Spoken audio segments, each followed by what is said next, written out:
Hello, everyone, and thanks so much for being part of Ollie. The arc of popular music in the 1950s, 60s, and 70s took what was considered a simplistic art form, the popular song, and changed it dramatically, often for the better. In this two-part class, we will look at the lives and songs of six great songwriters and teams of the rock and roll era. Melodies, lyrics, arrangements, record production, and the context of the times will all be discussed in this class. You don't need to play an instrument, read music, or even be that familiar with any of these writers' work to get something out of the class. What happens in this class? Well, for those of you who haven't been to one of my classes, basically it's fun. I have a slideshow. We talk about our subjects quite a bit. In this case, the subjects are songwriters who are also artists. So we're going to play tracks from their albums, tracks that I took from the CD and put on iTunes and put on my slides. These are the original audio tracks by these songwriter artists. And we're going to show some archival, some of them pretty hard to find film clips. I demonstrate on live instruments like the piano and guitar and sometimes the bass, and play and sing songs in class associated with these artists, and share stories about these writers, sometimes first-person stories. Now, I picked what I think is an elite group of songwriters with a chronological, stylistic, and historic connection to each other. We're going to start in week one with Chuck Berry. Chuck Berry, the late great rock and roll trailblazer, who passed away a couple of years ago at the age of 90.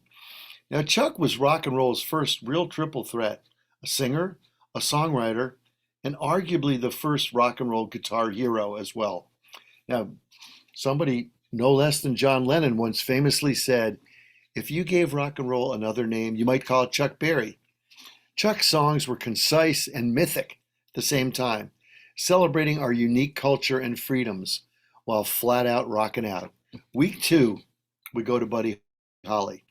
While Chuck Berry wrote great rock and roll songs about teenage America, even though he was in his 20s and 30s while he wrote them, Buddy Holly, the other great rock and roll singer-songwriter of the 50s, he embodied it. Along with Chuck Berry, Buddy Holly was one of the first rock and roll singers to write his own material.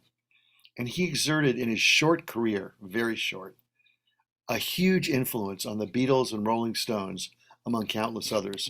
Week three, the songwriting team of Carole King and Jerry Goffin. They were pop's most prolific songwriting partnership, and they kept their winning streak going even after they broke up and their marriage split up, with Carole usually handling the melodies and Jerry usually handling the lyrics. They wrote many of pop music's most evocative songs, tender snapshots of the adolescent experience. Now we go to week four, the endless summer of Brian Wilson and the Beach Boys. In the 1960s, Brian Wilson, the Beach Boys' leader and musical director, who never surfed himself, wrote gloriously ecstatic California anthems, rock and roll's greatest odes to idyllic summertime freedom. Of course, the endless summer in Southern California. But he also penned darkly introspective and beautiful songs, as well as groundbreaking orchestral masterpieces. And his resiliency in the face of tremendous challenges has been an inspiration. And as we are teaching this class, Brian Wilson is on tour performing. Week five, the quintessential singer-songwriter. Paul Simon switched between styles effortlessly with as much attention to rhythm as melody and lyrics. Over the decades, his music has incorporated doo-wop, rock, folk, Tin Pan Alley, world music, acoustic reveries, gospel music, rhythm and blues, and even electronic music, all without diluting his core appeal as an eloquent chronicler of everyday alienation. We conclude the class, and this will be week six, which is the third week of part two, with Joni Mitchell. Brilliance, genius, soul, and grace from the North Country. The Canadian singer Joni Mitchell, never a pure folkie. She started out banging on her guitar using innovative ways and tunings, and moved to composing sophisticated melodies on the piano as well, all the while unfurling starkly intimate, personal lyrics that push beyond traditional songwriting towards that intimacy and rawness. Joni Mitchell's run of albums in the early 70s rival any streak of record making in pop history, and her lyrical depictions of being a strong woman offered a unique look at that era and still do.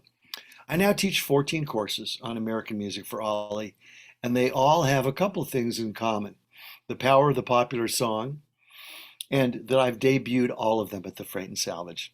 My goal is to do more than just chronicle this wonderful music and make you feel nostalgic. I am trying to help keep alive a uniquely American art form, the popular song, whether it be in the form of blues, rhythm and blues, rockabilly, rock and roll, soul music, country music, folk rock, or many other genres.